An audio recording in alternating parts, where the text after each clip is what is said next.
The rain always found its way through the cracks in my window. I used to laugh about it, saying it matched the mood of our place, small, leaky, and full of dreams. "Ethan," Lena called from the stove, stirring soup with a wooden spoon. "Do you ever wish we had more?"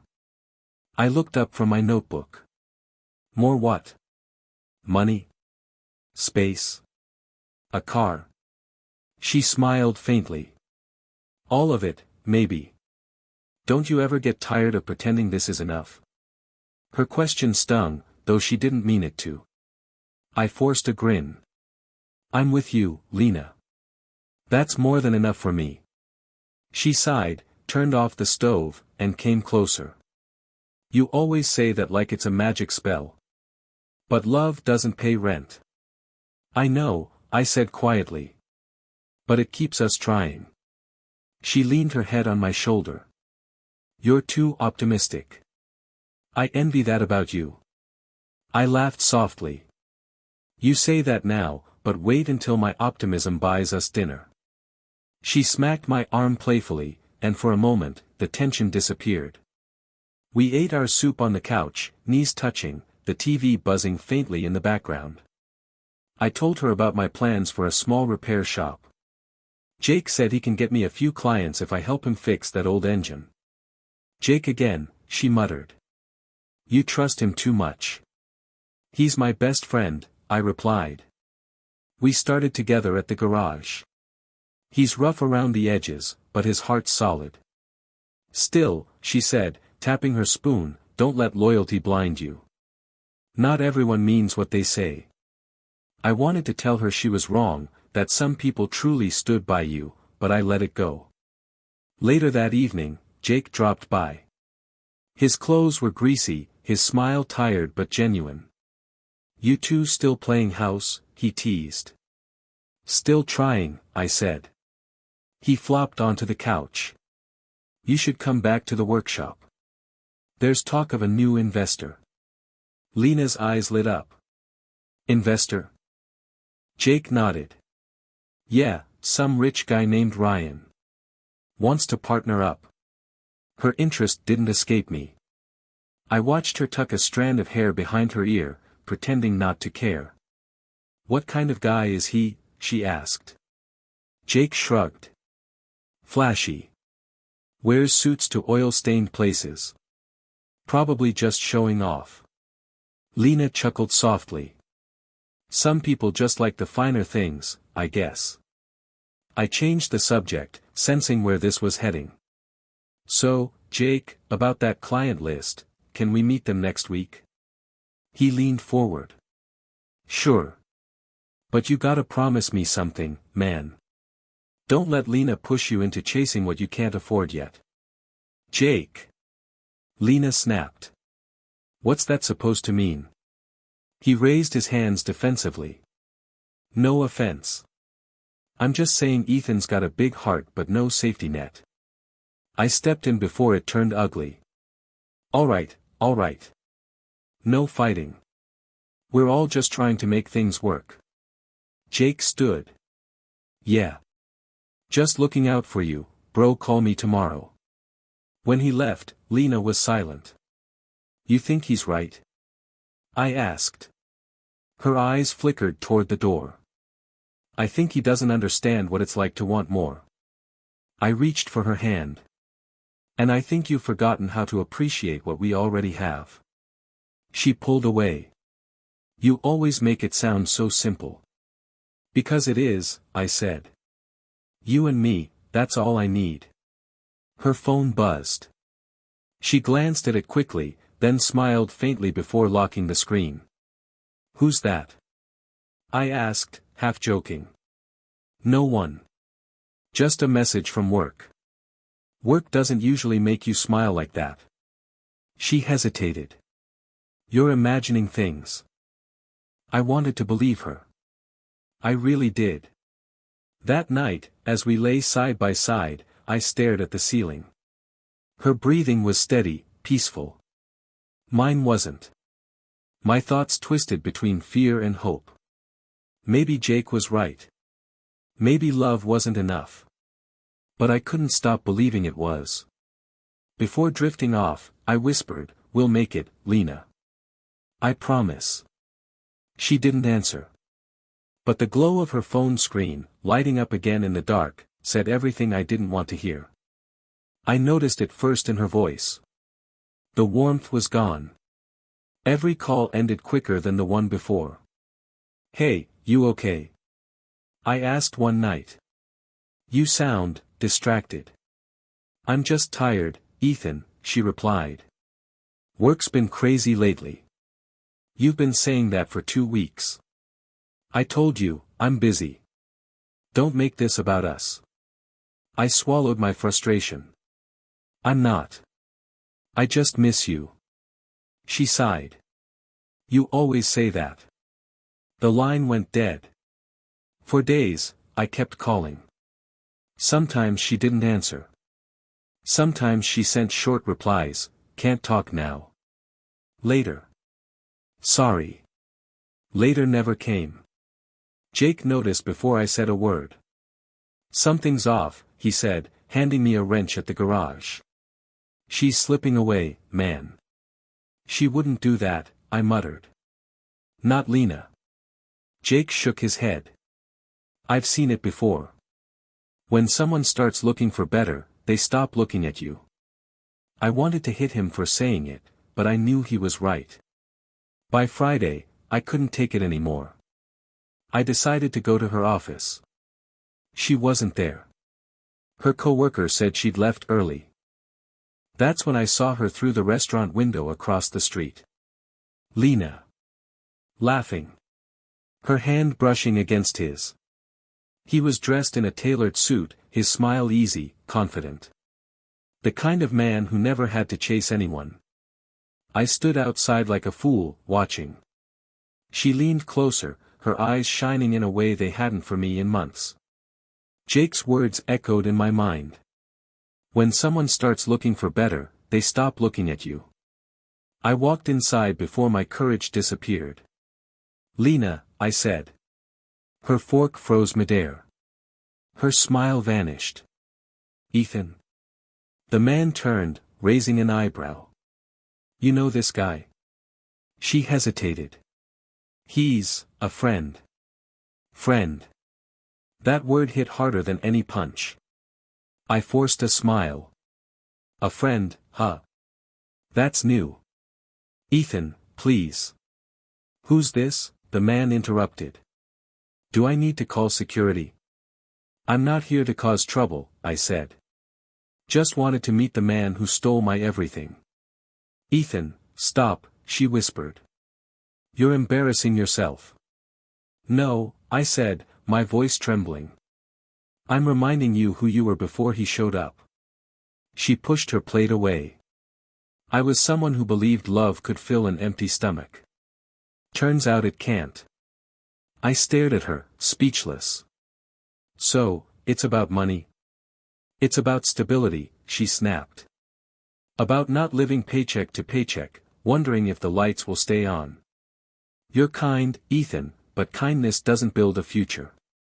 The man, Ryan Blake, I later learned, smirked.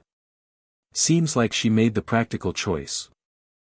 I clenched my fists. "You can keep your suits, Ryan. But remember, loyalty can't be bought." He leaned back, smug. "Neither can happiness, apparently." Lena stood up. "I'm sorry, Ethan. I really am. But I can't keep pretending this is enough. You'll understand one day." "No," I said quietly. "I'll remember this day instead." I walked out before she could see me break. The sky opened up as soon as I stepped outside. Rain poured, soaking me to the bone. I didn't run.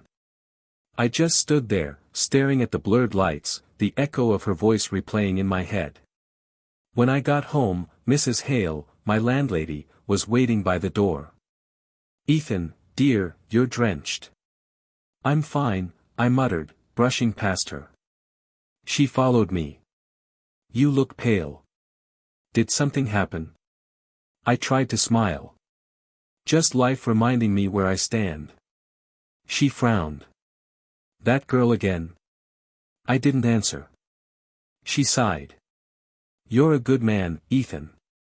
Some people can't see gold unless it shines. But rusted hearts don't stay hidden forever. Her words barely reached me. My phone buzzed. It was a message from my boss. We're cutting back. Sorry, Ethan. I laughed bitterly. Perfect timing. Love gone, job gone. Everything gone. Mrs. Hale touched my arm. You'll be all right, dear. Will I? I whispered. The rain didn't stop.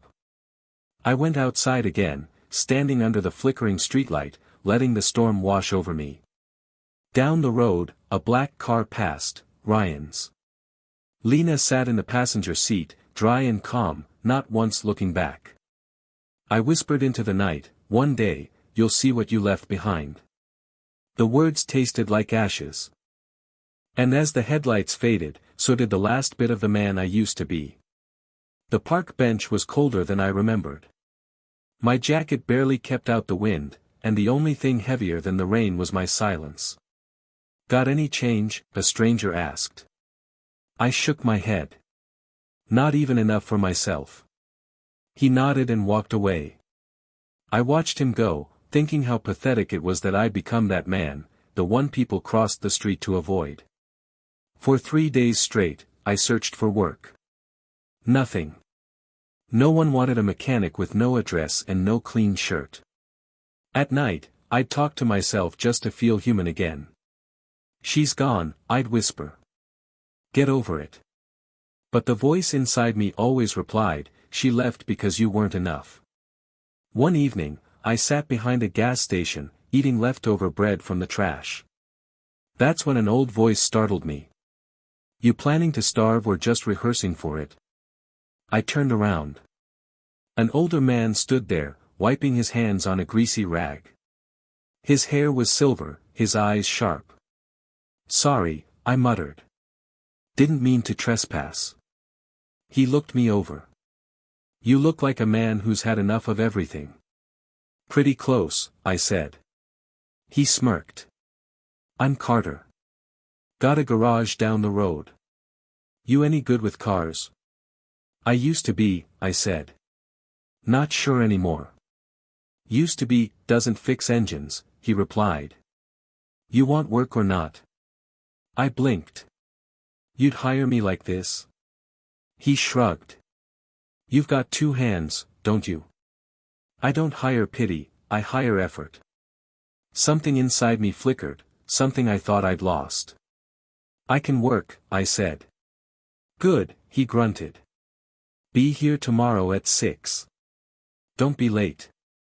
And shower first, my tools are allergic to dirt. He walked away, leaving me staring after him. For the first time in weeks, I felt something other than despair, maybe purpose. The next morning, I showed up early. The garage smelled of oil and steel, loud with clanking metal and old rock music. Carter didn't look up. You're early. Good sign. Grab that broom. I swept floors until my arms ached. Then I scrubbed tools, washed windows, carried tires. Every muscle screamed, but it was a good pain, earned pain. During lunch, he tossed me a sandwich. You planning to eat, or you still living off trash? I smiled weakly. Depends on the menu. He chuckled. You've got sarcasm. That's good. Keeps men alive. As days passed, I started learning again. Carter didn't coddle me. He yelled, cursed, but taught me more than any boss ever did. One night, while closing up, a young woman entered carrying a bag of parts. Her hair was tied back, eyes calm and observant. Dad, these are the filters you wanted, she said. Carter nodded. Ava, this is Ethan. New helper. Don't let him slack. She smiled politely. Nice to meet you. Same, I said, wiping my hands. She glanced at my clothes. Rough week. Rough life, I replied. Her expression softened. My dad doesn't bring strangers in often. You must have earned something already. I shrugged. Maybe pity. Trust me, she said. He doesn't do pity. Carter overheard and laughed. She's right. Kid's working hard. Might make something of himself if he keeps showing up. That night, as I lay on the cot in the back room he'd lent me, I stared at the ceiling. My body ached, but my chest felt lighter. No one had saved me. No miracle, no love story. Just an old man with a garage and a broom. The next day, I asked Carter why he helped me. He said, because once, someone helped me when I didn't deserve it. Figured I'd return the favor before I die. I nodded slowly. I won't waste it. He smirked. See that you don't. Over the following weeks, I learned repairs again, slowly, painfully. Every bolt tightened felt like reclaiming a piece of myself. I stopped thinking about Lena. Or Ryan. Or what I'd lost. One evening, Ava handed me a cup of coffee. You don't talk much, do you? Talking didn't get me far, I said. Working did, she replied. Keep doing that. Her words stuck with me. As I wiped my hands and looked around the dim garage, I realized something simple but powerful: no one was coming to save me. Not Lena. Not luck. Just me. And for the first time in a long time, that thought didn't scare me. It strengthened me. Hey boss, you sure about this location? Daniel asked, glancing at the empty lot beside the highway. I folded my arms. I was sure when I was broke. I'm definitely sure now. He laughed. You've changed, man. Used to ask for advice. Now you give orders. Guess I got tired of asking. The wind whipped across the dirt, carrying the scent of oil and ambition. Carter stood beside his old truck, watching me with that familiar half-smile. You're really doing it, he said. I learned from the best, I replied. He chuckled. Don't flatter me, kid. Just work hard and keep your head straight. Always do, I said. He gave me a look. No, you don't. You just hide it better now. He wasn't wrong. I'd built a wall so thick even I couldn't climb it anymore. That first shop opened 6 months later. Long nights, busted knuckles, and the smell of grease became my rhythm again. But this time, it was mine. Daniel handled the front desk, Carter oversaw repairs, and I managed the business side. One night, as we locked up, Daniel nudged me. You ever sleep? Sometimes, I said. Liar. He grinned. You're always on that laptop. What are you studying this time? Business management. Marketing. Stuff I should have known years ago. He nodded. You're building something big, aren't you? Something permanent, I said quietly. He looked at me for a long moment. You're not doing this for her, are you? I froze. Who? You know who. I exhaled. No.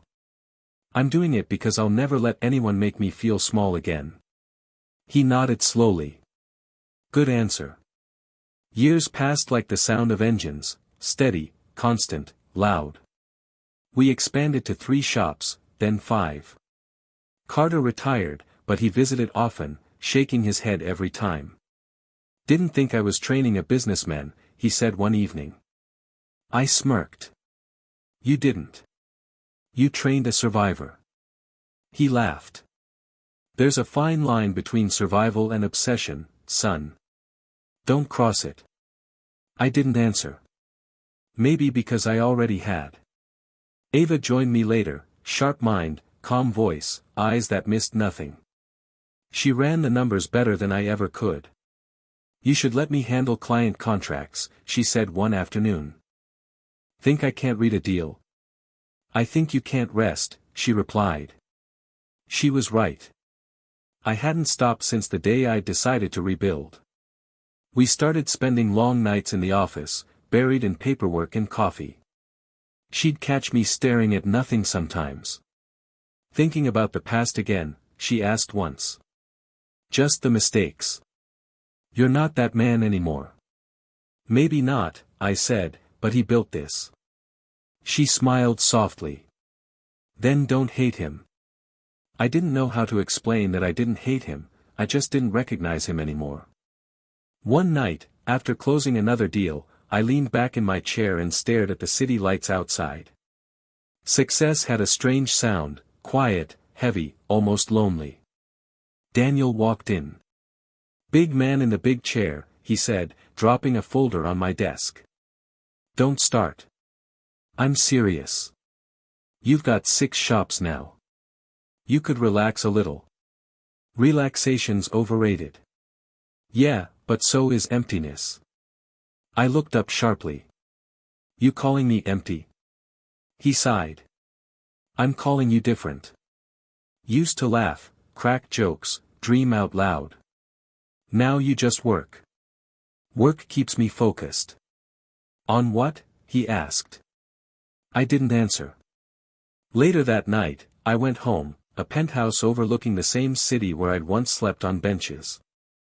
The silence inside was deafening. I poured a drink, sat on the couch, and closed my eyes. And there she was. Lena. Her voice, her face, blurry but sharp enough to cut through my composure. Proud of yourself, she whispered in my mind. You won. I clenched my fists. No. I survived. Her image faded, but the ache didn't. It never did. I stared at my reflection in the glass, the suit, the expensive watch, the hardened eyes staring back. I'm not him anymore, I said aloud. The man who begged. The man who broke. The city lights flickered against the window, like they were listening. Maybe they were. I picked up my phone, texted Daniel, tomorrow, 7 a.m. New expansion meeting. He replied instantly, got it, boss. I smiled faintly. The world kept turning, engines kept running, and I kept building. Not for love. Not for revenge. For me. The chandelier light shimmered over glass and gold, the kind of luxury I once thought was unreachable. The kind of place she used to dream about. Mr. Cole, someone called. I turned, smiled politely, shook a few hands. The charity gala was just another networking event for me now, faces, deals, pleasantries. Until I saw her. Across the hall, in a silver dress that had seen better nights, Lena stood alone by the wine table. She was thinner, paler. Her eyes carried exhaustion instead of sparkle. My chest tightened, not with pain, but with something colder. Recognition without ache. Daniel nudged me. You okay? I'm fine, I said quietly. Just ghosts. He followed my gaze. Is that? Yeah. He whistled softly. She doesn't look like the woman who left you. She isn't, I said. I walked toward her before I could change my mind. Each step felt like walking through the ruins of a memory I'd already buried. She didn't notice me at first. Her eyes were fixed on a small group of businessmen nearby, the kind of men she used to chase in her dreams. Lena, I said softly. Her head snapped up. For a moment, confusion flickered. Then her lips parted, and color drained from her face. Ethan. I nodded. It's been a while. I didn't know you'd be here. Her voice trembled slightly, like she wasn't used to speaking softly anymore. Guess fate likes irony, I said. She tried to smile, but it faltered halfway. You look different. So do you. She looked down, fingers tracing the rim of her glass. I heard your name earlier. You own Carter Auto Group. Among other things, I replied. Her eyes lifted again, scanning me. You've changed. I shook my head. No. I just became who I should have been. Silence stretched between us, heavy, electric, suffocating. Finally, she said, Ryan told me you'd never make it. That you were too soft for this world. Ryan was right about one thing, I said. I was too soft, back then. Her jaw tightened. He left, she said suddenly. When his company went under. Took everything. Even my savings. I heard, I said quietly. People talk. I didn't think you'd care. I don't, I replied. But I listen. Her eyes glistened for a second before she looked away. I made mistakes. We all do. I should have stayed, she whispered. I tilted my head. You should have believed me when I said love was enough. Her breath hitched. Don't say that. Please. Why not? You said it first. She stared at the floor, shoulders trembling slightly. You hate me. No, I said. Hate takes energy. I spent mine building something better. When she finally looked up, her eyes were filled with something I'd never seen in her before, regret. Real, raw, unguarded regret. You're different, she said again, almost to herself. I had to be. She took a step closer. Do you ever think about us? Sometimes, I admitted. But not the way you think. I remember the lessons, not the love. That's cold, she whispered. It's honest. Her eyes darted around, searching for something, maybe dignity, maybe a way out of the conversation. You know, I used to picture this moment, she said. Running into you. I thought I'd say sorry, and maybe you'd still. Still what? Still care, she said faintly. I looked at her, really looked. The woman who once broke me now stood cracked by her own choices. I cared once, I said. So much that it destroyed me. But pain teaches you how to rebuild. She nodded slowly, her voice barely a whisper. You're not the same man. No, I said. The man you knew died in the rain the night you left. Her eyes welled again. Ethan.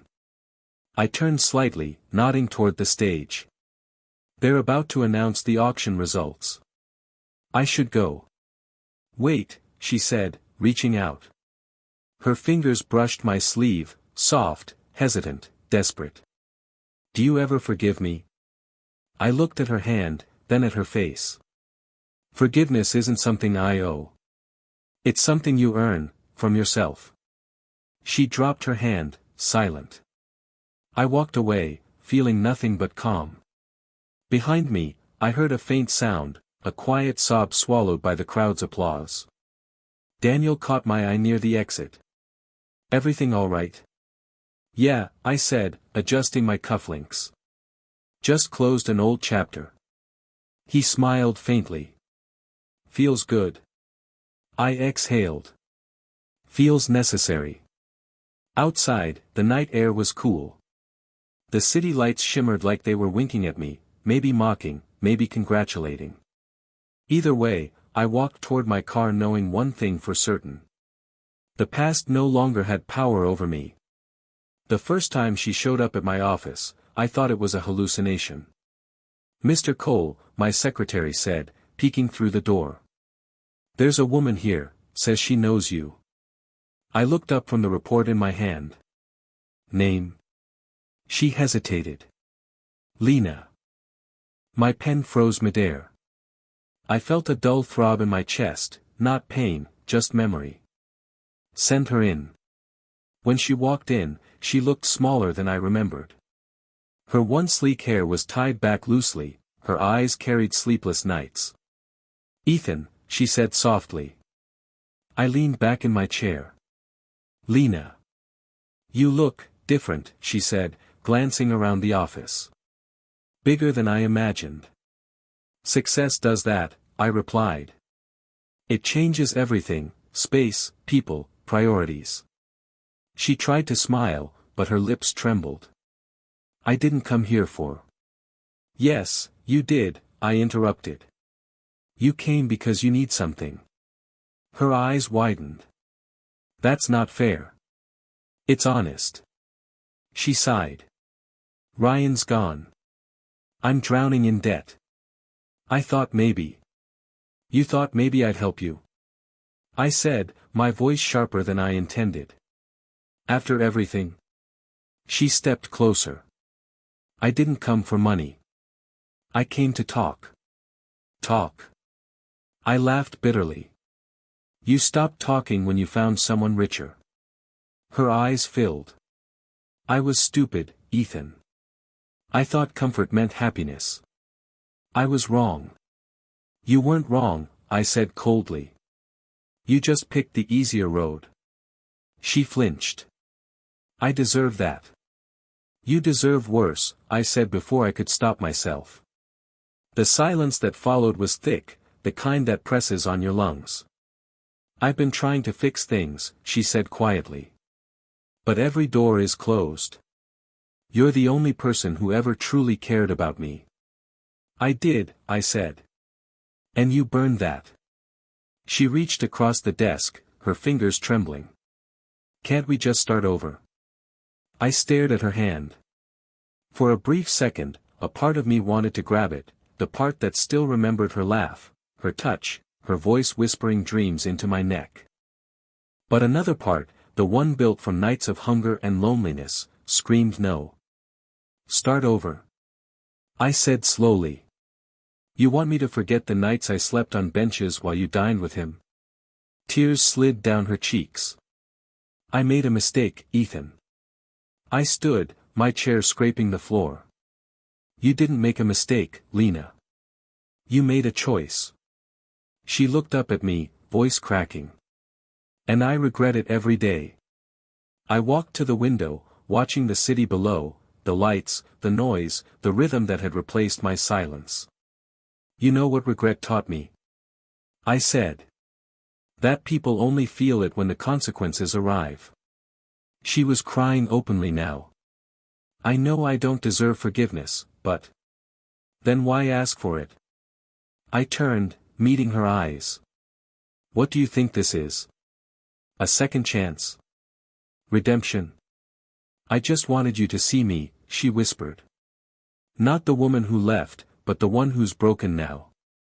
I've seen enough broken people, I said quietly. Including myself. For a moment, neither of us spoke. The ticking clock behind me was the only sound. Finally, she said, if you want me to leave, I will. I hesitated. Revenge would be easy, a voice inside me whispered. You could humiliate her, make her beg. But another voice, quieter, steadier, said, you already won. Don't lose yourself proving it. I exhaled slowly. You don't need my help, Lena. You need peace, and you won't find it here. Her lips trembled. So that's it? That's it, I said. You wanted closure. Now you have it. She nodded, wiped her tears, and walked toward the door. Her hand paused on the handle. I wish things were different. So do I said. But wishes don't change choices. When the door closed behind her, I sank into my chair. My hands were shaking. I didn't know if it was anger, pity, or something in between. Daniel walked in a few minutes later. Everything all right, boss? Yeah, I muttered. Just history stopping by. He smirked. You didn't throw her out? No, I said, staring at the empty chair she'd sat in. I let her walk out on her own. He nodded. That's worse. Maybe, I said, half smiling. But it's cleaner. Outside my window, the city lights flickered, reflections of the man I'd become. I could have destroyed her. I didn't. Maybe that was my victory. Or maybe it was mercy. Either way, I finally understood, revenge wasn't always fire. Sometimes, it was silence. When Daniel told me about a man requesting an urgent business meeting, I didn't think much of it. We dealt with dozens of struggling companies every month. But when he said the name, my coffee almost slipped from my hand. Ryan Blake, Daniel repeated. He's asking for an investment partnership. Sounds desperate. I leaned back, a slow smile tugging at my lips. Set the meeting. Tomorrow morning. Daniel frowned. You know him? Oh, I said, tapping my cup against the desk, you could say we share a bit of history. The next morning, I walked into the conference room early. I wanted him to wait, just like I once did. The table gleamed under the soft lights, and my reflection stared back at me, calm, unrecognizable from the man who'd once begged for scraps of love. The door opened. Ryan stepped in. He looked older, heavier, his confidence dulled. His suit was expensive but creased, like he'd been wearing the same one for days. He didn't recognize me at first. Mr. Cole, he said, offering a stiff handshake. Thank you for seeing me. I really appreciate this. I took his hand and smiled faintly. Always happy to meet new partners. He began his pitch, numbers, projections, promises. His voice carried forced enthusiasm, the kind that hides fear. I built Blake Enterprises from the ground up, he said. But we hit a rough patch.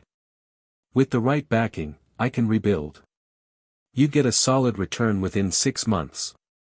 I watched him talk, the same way a man might watch an actor replay a role he's seen before. Every word reminded me of the arrogance he once wore like armor. Now, it was gone. When he paused, I said, sounds like you've been through a lot. He sighed. Yeah. You could say that.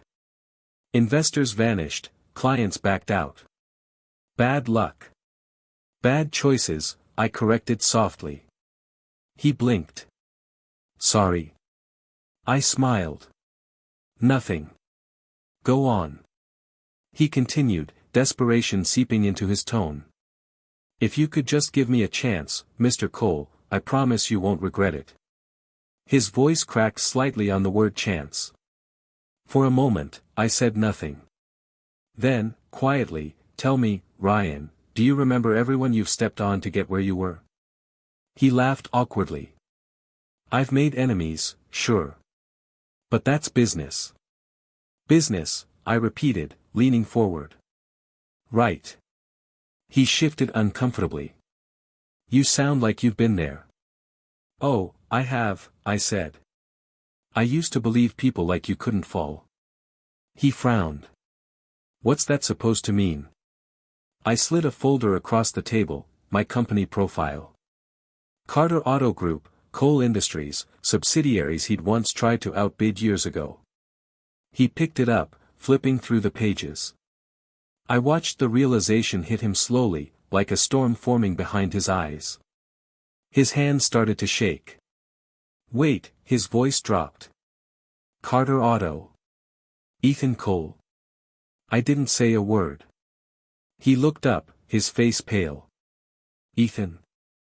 Hello, Ryan. He sank back in his chair, speechless. You're the owner. This is your company. Every bit of it, I said quietly.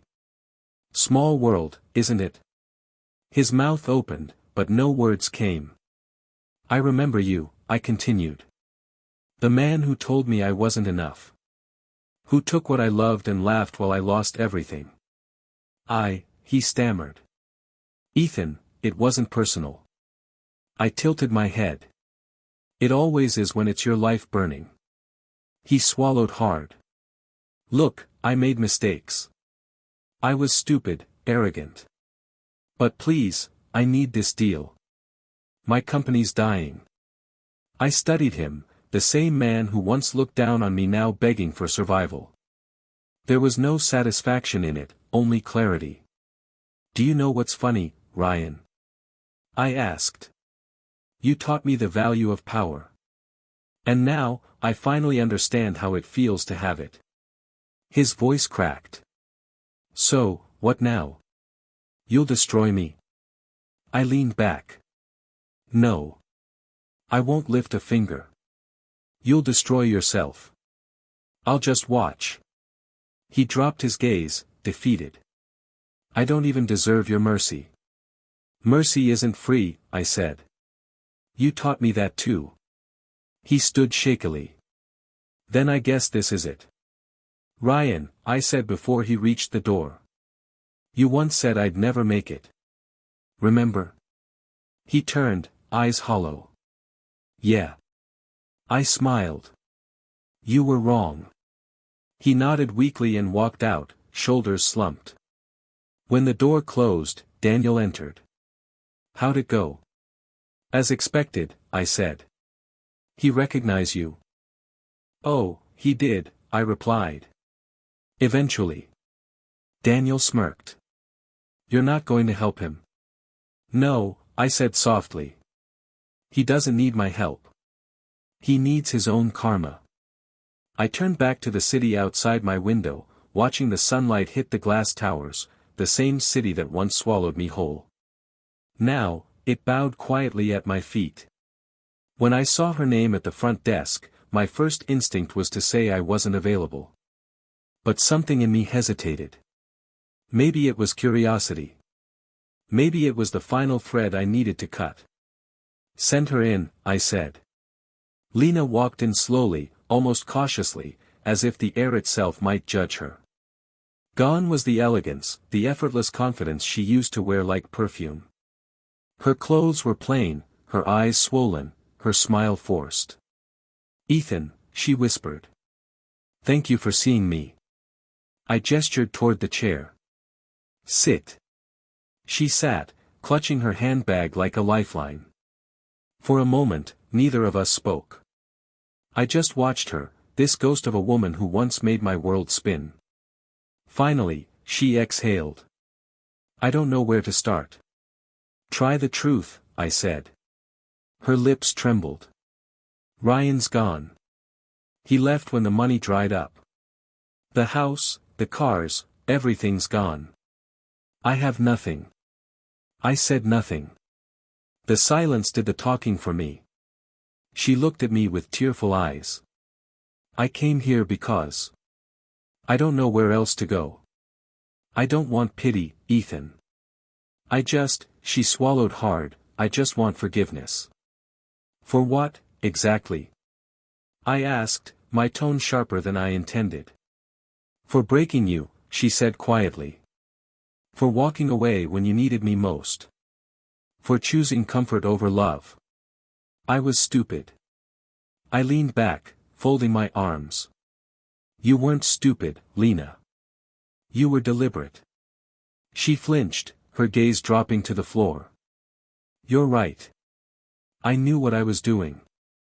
I thought I was trading pain for peace, but I ended up losing both. Her honesty stung more than her betrayal ever did. Do you know, I said softly, how many nights I spent replaying everything you said? Trying to find where I went wrong. I do, she whispered. Because I'm living that now. Every night. Her voice cracked, and she reached out, but I didn't move. I'm not asking you to love me again, she said. I just need to hear that you've forgiven me. Please. I studied her face, the same eyes that once looked at me with warmth now clouded with regret. I forgave you a long time ago, I said finally. She blinked. You did? Yes, I said. But not for you, for myself. Holding on to hate kept me chained to the past.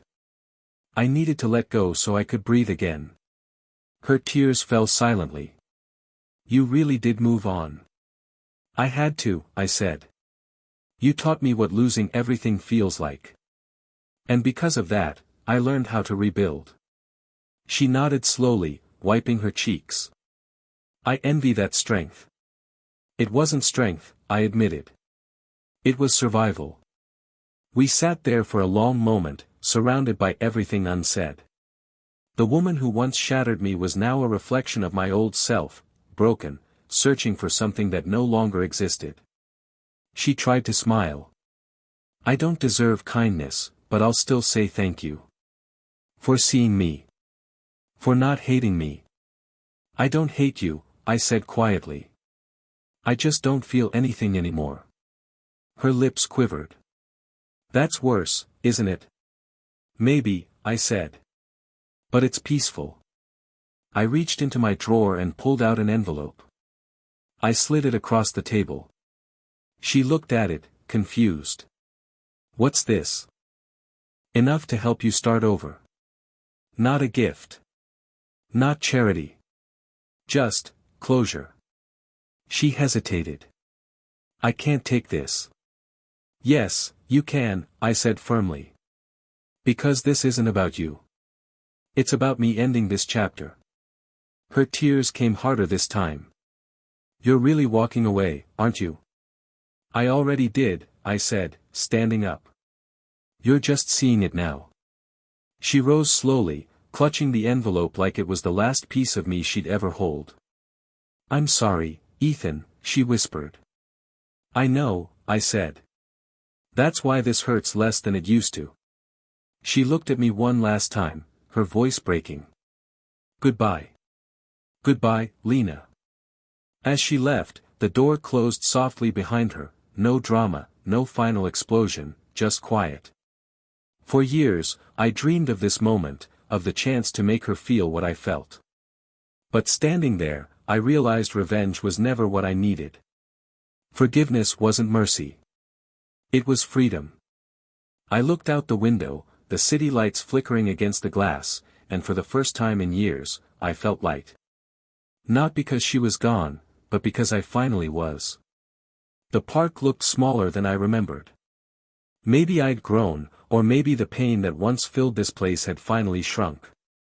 The same bench was still there, cracked, rusted, the wood split at the corners. I sat down, tracing the carved initials I'd once scratched into it with a pocketknife. Back then, I had nothing. No home. No hope. Just hunger and heartache. Funny, I murmured, staring at the empty path ahead. This was where I almost gave up. Talking to ghosts again. I turned. Ava stood a few feet away, holding 2 cups of coffee. Her smile was faint but knowing. You always find me, I said. You're not hard to find, she replied, handing me a cup. You disappear to the same places every time. I smirked. Old habits. Or old wounds, she said softly, taking a seat beside me. For a while, we just sat there, watching a kid chase pigeons across the grass. The laughter echoed, light and distant, a sound that didn't exist in my world back then. You know, Ava said, you've built something incredible. You've changed lives. But you still come here like you're waiting for something. I looked at her. Maybe I am. She tilted her head. What? Peace, I admitted. I thought I'd feel it after everything, after proving myself, after confronting them. But it's like there's this noise that won't quiet down. Ava took a sip of her coffee. You can't heal if you keep touching the wound. Her words hit harder than I expected. I'm not touching it, I said defensively. I'm just remembering. Ethan, she said gently, remembering is fine. Living there isn't. I looked back at the bench, at the rough wood beneath my palms. You know what's strange? I used to hate this place. But now, it reminds me how far I've come. She nodded. Then stop looking at it like a scar. See it as proof you survived. I chuckled quietly. You always know what to say, don't you? Not always, she said. But I've seen you carry this weight long enough. It's time you set it down.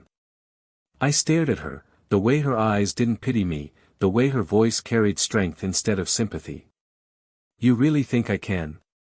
I know you can, she said. You already let them go.